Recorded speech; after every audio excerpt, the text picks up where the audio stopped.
Brian, after all the layoffs and the struggles and all those things that you've had over the years, how exciting is an opportunity like this to be able to step up on short notice, be able to turn around so quickly and get back to work? It feels good, man. It's something that I'm not used to. It's been fight, surgery, recover, get healthy, get cleared, take a fight, go back in there, and it's just been a cycle over years. So this is, it's like new again. Yeah. That last performance, obviously incredible win there. How big was that one for you as well, to not just get the result, but have the performance as well and know that I'm still that guy? It was good. It was something that I feel like in my career and in my personal life, there was a lot of redemption that I had to get done. And I feel like it was just a perfect outcome. Absolutely. Now you get this opportunity. You faced, obviously, the absolute best in the world. Diego's kind of new to the organization, but looks dangerous. How do you think his skills stack up to the talent that you have faced? Yeah, I mean, at the end of the day, there's just the facts. I faced who's who in their prime, at the best of their peak. It's good to know that I have that, but it's also, it's also good to respect Diego for who he is and what he brings to the table, and for the fact that he's willing to come up and challenge me or step in on 2 weeks notice and fight. I remember when I was there, and I know that kind of mentality and the heart that it takes. So I'm not looking at it as anything less than the people I faced. If anything, every single fight that I have is the most important fight of my career. Nice. What do you feel like the stakes of this fight are, right? Because it doesn't seem like it's necessarily clear. The title picture is kind of clogged up, but you're right there at the top. So how do you view the stakes of this matchup? For me, not much, like crazy stakes, right? That's why people were like, why'd you take this fight? For him, obviously, it puts him in perfect title contention. But, yeah, that's kind of the stakes there. Nice. And last thing for me, when this fight was announced, I think everybody as a fan just kind of stepped back and like, oh my God, that's going to be a hell of a fight. Do you feel like this is going to be a hell of a fight, or do you feel like this is one where you can go out and dominate and maybe show that, hey, you're not ready for this level yet? This is one that's going to test where I'm at, This is going to be like, okay, you got these hungry lions coming up and wanting to take your spot. They're almost there. You've been in here for a while. Are you able to hold down your situation and your position? And granted, like I said, it's on 2 weeks notice. So there's a lot of factors in there, but still, the fact that I'm still down to take these fights on short notice, that's a dope part. Ryan, over here. I asked Diego this question when he was in here about if straight-up jiu-jitsu match, how do you think you'd fare against him? I think I could be able to submit him in a straight jiu-jitsu match. No surprise, he felt the opposite. He said he's been doing this since 5. He didn't know if you do any competitive jiu-jitsu or anything like that. So when you do watch his grappling, is it different than what you've seen in MMA? Because I think in a previous interview you said it's a lot more attacking grappling rather than just being defensive. Would I say it again? In his mind, he obviously thinks he would get the better of you because he didn't know how much competitive jiu-jitsu you had been doing, and he had been doing it since he was 5. Oh, okay.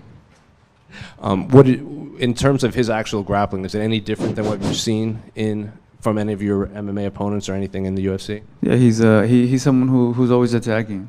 When you have him on the ground, from what I've seen, is he gets straight to work. He doesn't play around there. He moves a lot. He's very active. He's always submission hunting, and like a competitor would. Ryan, you told me the other day that you're planning to donate right here 100,000 of your purse, and I know you put some comments on like the Instagram posts and stuff. Is there anything you want to clarify about your motivation for doing that? I know you posted a little video as well. Yeah, I feel like the internet's always gonna have something to say, right? So that is what it is.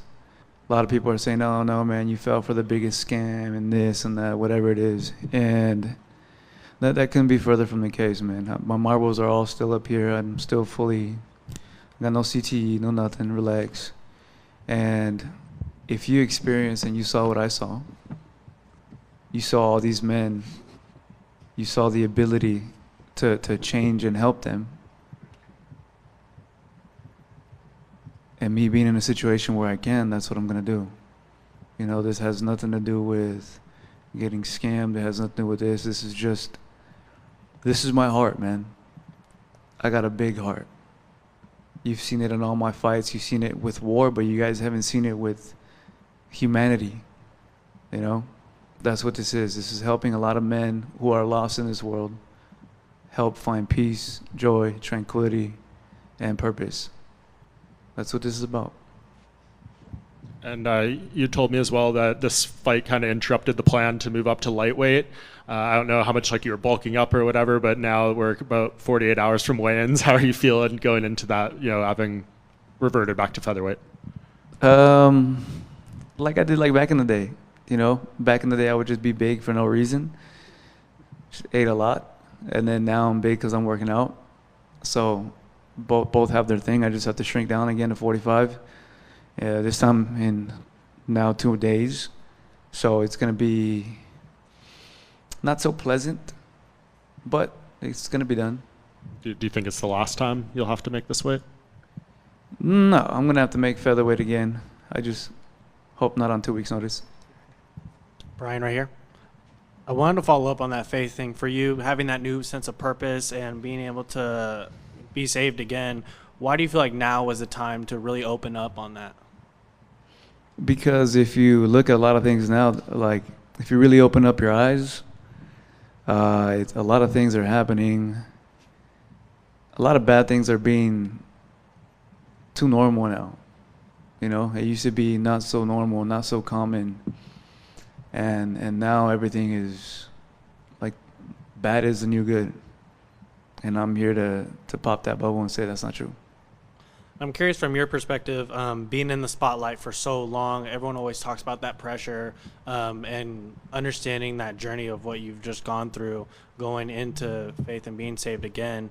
Do you feel like there's an added pressure now because you have this connotation behind you? What do you mean added pressure? In terms of being a Christian and the stereotypes that come with that, an added pressure of, okay, now I have this image even more to live up to. Oh, no, not at all, man. At the end of the day,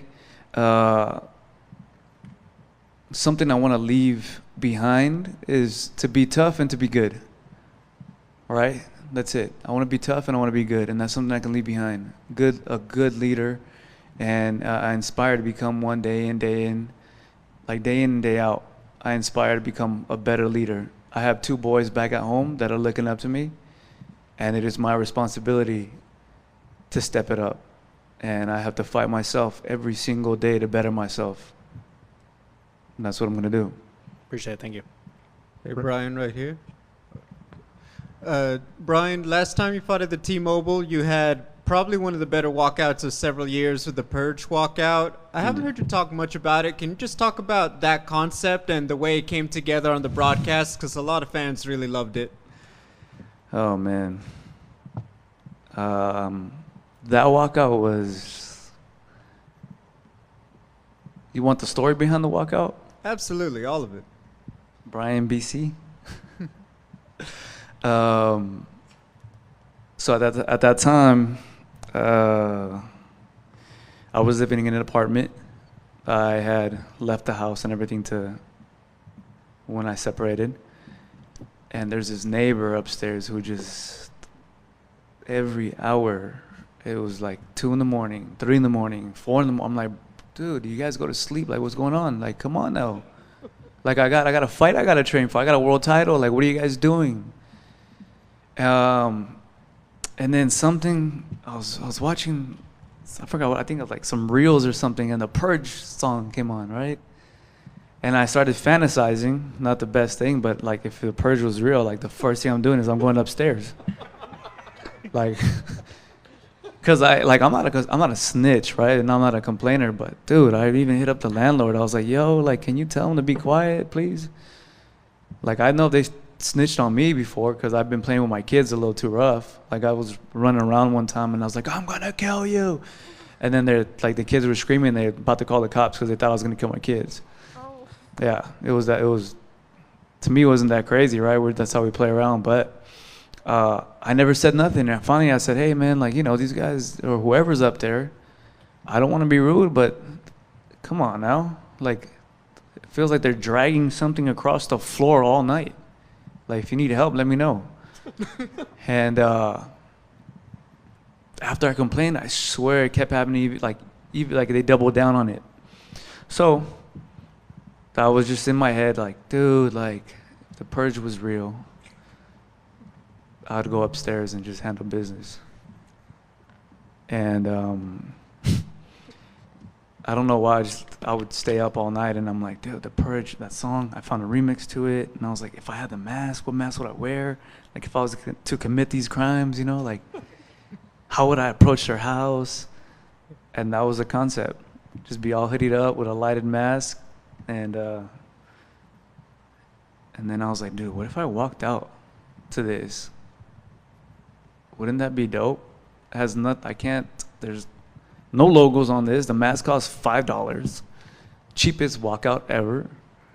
And the soundtrack was dope.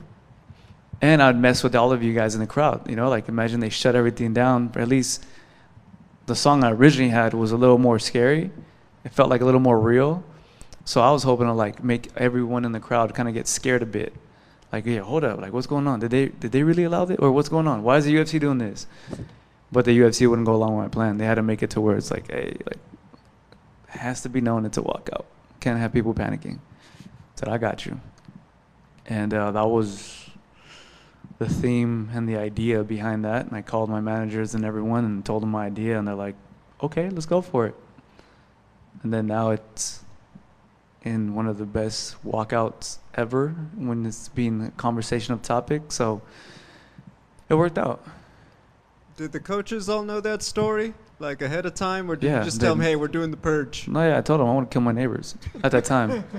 At that time, yeah. Thank you, man. Brian, up front. Over here. Yeah. Hey, brother. Is there going to be any second guessing when Bruce Buffer's calling your name this fight and you're going? I'm not jumping up, dude.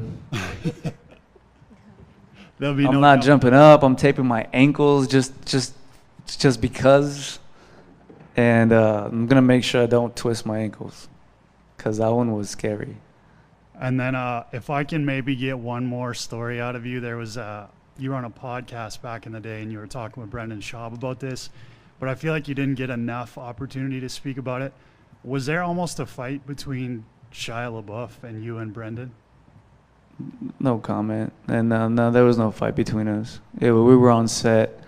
We were filming the movie. And just things got a little, not out of hand, but just, it was what it was. But yeah,